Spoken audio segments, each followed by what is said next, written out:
Hey everyone, welcome back to Smart Architectural Programming, your go-to channel for mastering Java and modern software design. This is the official video companion to our book Introduction to Java, and today we're diving deep into one of the most powerful object-oriented programming tools that you can use, interfaces. So we need to understand, by the end of this video, you'll need to understand rather not just what interfaces are, but how and when to use them effectively in your code, because they're a very essential tool for you to become proficient in object-oriented programming. So without further ado, let's first discuss what are interfaces in Java. So what are the basics of an interface?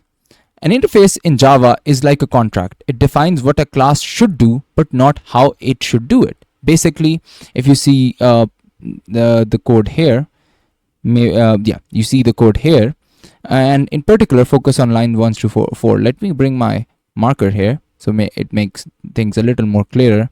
So we have this here. So line 1 to 4, that's what you need to focus on first. So you'll notice we have a public interface, right? And it mentions two methods that this interface should have: eat and sleep. These are the two methods. So with these two methods, what does it show? It gives us the blueprint of what methods need to be there. The interface doesn't implement any of this behavior. It just promises that any class that implements animal here, that you see in the title of this particular portion, that animal here will provide these two methods if it is created. So if a class dog implements animal, as you can see, public class dog implements animal, right? So if a dog class is implementing animal, it must define both eat and sleep for it to implement that. So it has defined eat here and it has defined sleep here. So basically, in simple terms, that is what an interface is and does in Java. This allows Java to enforce certain behaviors across unrelated classes, leading to cleaner and more modular code that can help your programming be a class apart. So with that, let's understand what are abstract methods in interfaces. So interfaces are all about abstract methods, methods without a body.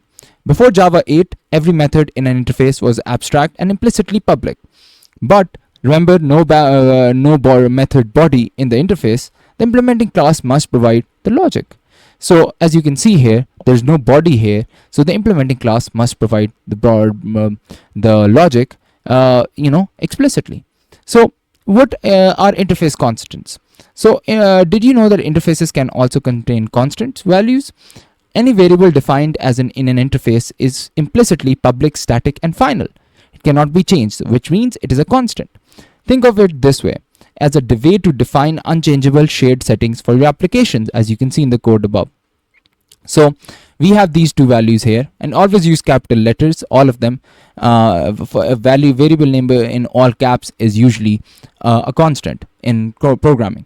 So what you need to understand here is that any variable that is defined in an interface, like here, is public, it's static, and it's final. So it cannot be changed, and a value that is there forever and cannot be changed is a constant.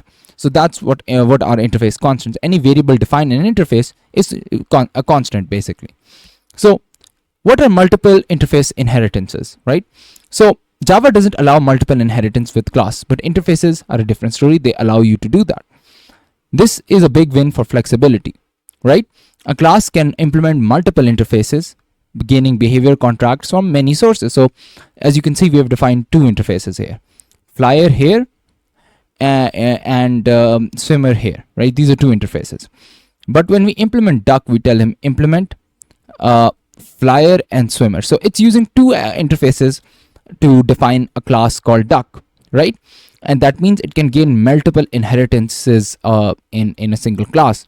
It's going to inherit stuff from interface swimmer, and it's going to inherit stuff from interface flyer, and it needs to implement both of them, as you can see it does here, which is a unique and important tool because Java does not allow explicit multiple inheritances in from normal classes. So with that understanding, let's understand what default and static methods are in interfaces. So with Java 8, interfaces became more powerful.